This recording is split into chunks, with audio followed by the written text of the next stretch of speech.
যাত্রা শুরু করেছে দূরপাল্লার বাস। রাজধানী ৩টি আন্তজেলা বাস টার্মিনাল থেকে দেশের বিভিন্ন গন্তব্যে ছেড়ে গেছে যাত্রীবাহী পরিবহনগুলো। আবার বিভিন্ন জেলা থেকে দূরপাল্লার বাসও ঢাকায় এসেছে। এসব বাসে যাত্রী সংখ্যা ছিল মোটামুটি। শুক্রবার সড়ক পরিবহন মালিক সমিতি এবং বাসের চালক ও যাত্রীদের সঙ্গে কথা বলে বিষয়টি জানা গেছে শুক্রবার দুপুর পর্যন্ত গাবতলী থেকে বেশ কয়েকটি বাস উত্তরবঙ্গের দিকে, মহাখালী থেকে জামালপুর, শেরপুর, ময়মনসিংহ, নেত্রকোনার দিকে এবং সায়দাবাদ বাস টার্মিনাল থেকে চট্টগ্রাম ও দেশের দক্ষিণ পূর্বাঞ্চলের দিকে ছেড়ে গেছে। এসব বাসে যাত্রী সংখ্যা মোটামুটি ছিল।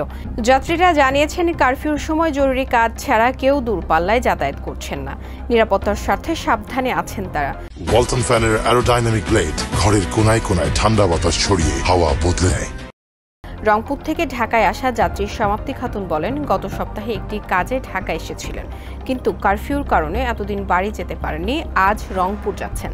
সিলেট থেকে বাস চালিয়ে ঢাকায় ফিরেছেন চালক মোহাম্মদ হাফিজ।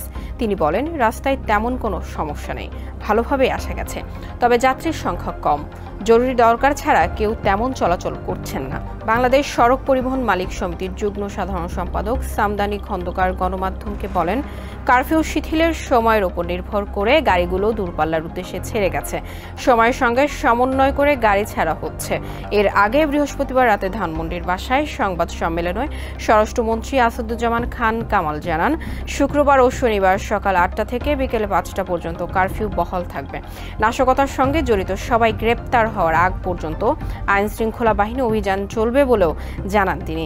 এর আগে টানা ৫ দিন কারফিউ থাকার পর বুধবার ঢাকা ও আশপাশের কয়েকটি জেলায় ৭ ঘন্টার জন্য কারফিউ শিথিল করা হয়। ঢাকা, গাজীপুর, নারায়ণগঞ্জ ও নরসিংদীতে কারফিউ শিথিল করা হয় সকাল ১০টা থেকে বিকেল ৫টা পর্যন্ত।